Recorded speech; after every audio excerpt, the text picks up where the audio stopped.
again to another episode of Post Traveler. If you're new to our channel, my name is Mary.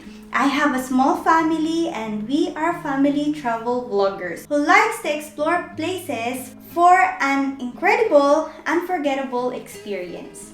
I also do video guides for K1 visa processing and application. This episode is quite different. To know why, please keep on watching.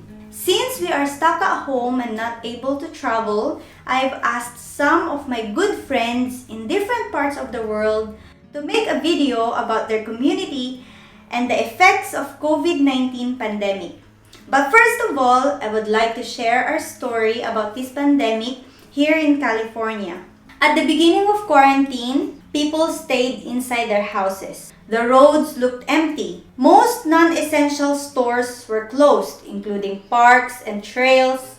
There was public panic buying for necessities like food, baby products, toiletries, etc. Schools have been closed and all students take their classes online.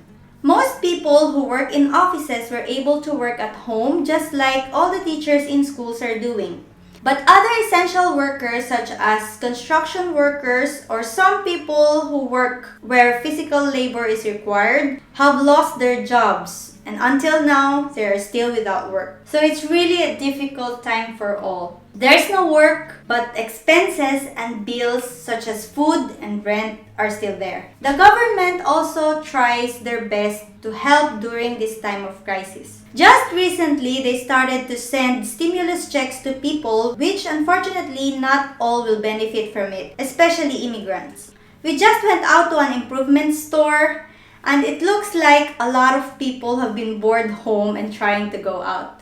We saw a lot of people in the stores, but one good thing that I saw about this, most people are trying their best to keep distance. I just pray that this crisis will get over very soon so that all of us will get back to our normal life. But until then, I encourage you to stay at home as much as possible, and if you go out, just keep your distance from people, wash your hands frequently, stay safe, and God bless us all. Hello, my name is Jeza. And hello, my name is Mandy. And today we're going to talk about the effects of Coronavirus. in our community. We live in Brisbane, Australia, and I'm going to state three main effects of coronavirus in our community. So number one is actually the fear. Every one of us experience this fear. Fear is like, you panic, you don't know what's happening because obviously we're dealing with something we don't see in our naked eye. So we don't know, can we touch this? Can we do this? Can we blah? So people started panic buying. You go to the shops, those essential things you buy normally, they're gone. And with that panic buying, it just gets harder for other people who can't afford to buy like 20 packs of this and that because obviously their salary can't sustain that. And even to the elderly who's relying on their pension, it's just really bad. Second thing is actually job loss. It's a virus and it's nothing to do about economics, but look at us now. Airports are all shut down. No planes are flying at the moment. No retail shops are open. Nothing. Only the essentials like grocery shops, markets and stuff. But none of those things are open. So now it means there's a lot of job loss, really. Even in the offices, all of the offices are closed because it's good for some other people, but some other people it's not because they don't know how to work from home. They want their routine. They want to go to the office. They want to get out of the house. It's just hard adjusting on it. I'm not saying it's negative. It's actually for the good. Everything that's happening at the moment that our government is telling us to do, it's for the good. It's just having a negative effects on us. But it's not that we can't cope it. We can cope from it. Like our family is actually affected by job decrease. My husband is working from home at the moment, which is annoying me, but he's safe at home, but they got like 20 to 30% decrease in salary. But our government is actually helping us anyway with the stimulus package, and everyone else who lost their job can get help from their government, which is really good. And the third effects that I can say is actually for us being self-isolated, like humans in isolation, I call it. We are born and got used to being social with other people. We are not made to be alone. We need socializing. We need to talk. We need to touch people, everything. We needed that as humans. I can't blame people, just going out for a drive, to see nature, to just breathe fresh air. I can't really blame them, but what I can say probably is we all have to just do this, follow this, for us to make this isolation shorter. For me, I work in healthcare. Even in my workplace, half of the whole hospital is actually closed because there's no clinics happening and everything. And obviously, we want to keep less people outside. It's just really hard seeing that. I think that's all the top 3 that I can think of. So this is for me. Thank you. Hi, my name's Steve Payne. I live here with my wife Julie and 3 kids, Jessie, Ellie and Jack. This is a short clip of the community, how the things are around our area changes due to the coronavirus. I'll just flick you over a minute. Like I say, it's a busy village. Population is probably, I don't know, nearly 3,000, something like that. Things are quiet. The thing's wobbling a bit. It's on a funny cord on the dash, so it's a bit wobbly. That's the village shop in front. I think you've got to wait outside and tell them what you want, and they'll go and get it for you. And yeah, it's open, look, but there's a thing against the door, so they don't want you going in there. The thing is, though, Cornwall, where we live, Stillings, Cornwall. Cornwall is a massive tourist destination for people all over the world and over this country.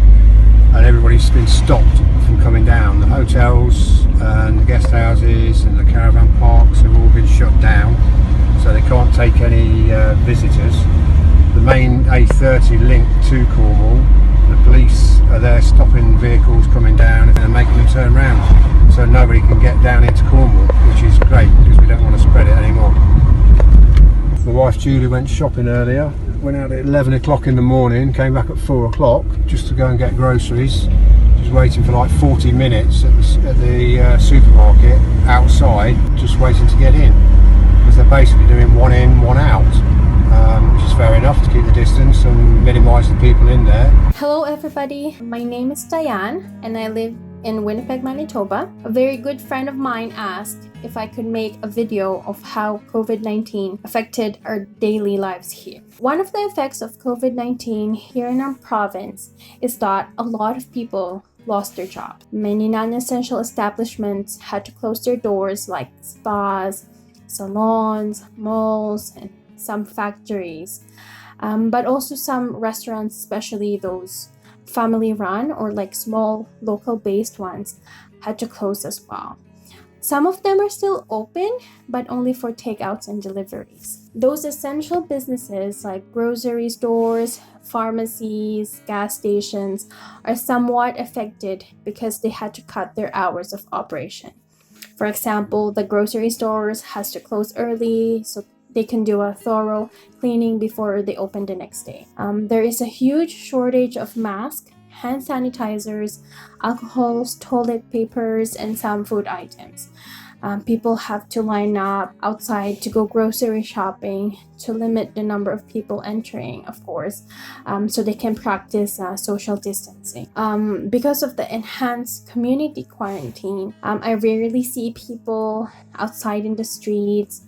There are not that much cars and surprisingly no traffic. That is very uncommon in our city with 750,000 residents. The biggest effect of COVID-19 for me is on healthcare. I'm a healthcare worker, so I'm speaking based on my own experience. We had to do a lot of things differently now. Of course, we have to use extra precautions or extra protections on top of our regular PPEs.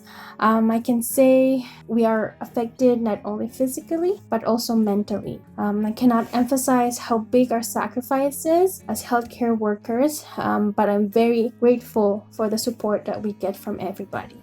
So final thoughts. I pray that this pandemic ends soon. I pray for those people that got the disease for fast recovery.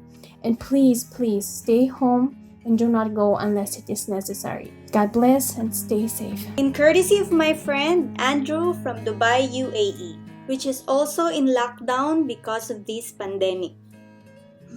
This is Jumeirah Beach. It's near the most iconic hotel Burj Al Arab here in Dubai. Unlike before, now it looked like a ghost town. Let's go ahead and see friends. This video is from our good friend Kai who lives in Nice. Normally, there were a lot of people around this city, but today you can only see buildings and drones which perform surveillance and alert missions to people. Thank you to my cousin Ate Joy who lives in Japan for sharing this to us. Here, unlike other countries, there was no lockdown, but the country is in state of emergency. People can still go out for work and grocery shopping, and only few stores are open, such as grocery stores, convenience stores, and drugstores. Back home in the Philippines is the same situation. Thank you to my cousin Always Montojo for sharing this video of San Andres Romblon.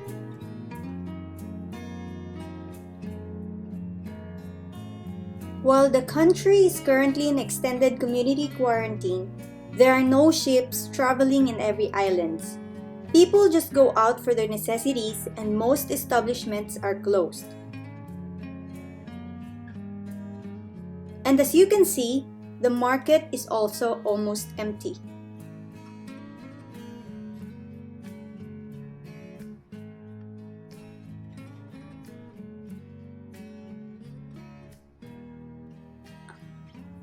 And thanks to Ate Claire in Romblon for sharing these clips. Lastly, still in the Philippines, Iloilo City. Thank you to my friend Hezron for this video. This is the diversion road which was usually traffic and very busy street, but because of the pandemic, you barely see any vehicle on this road.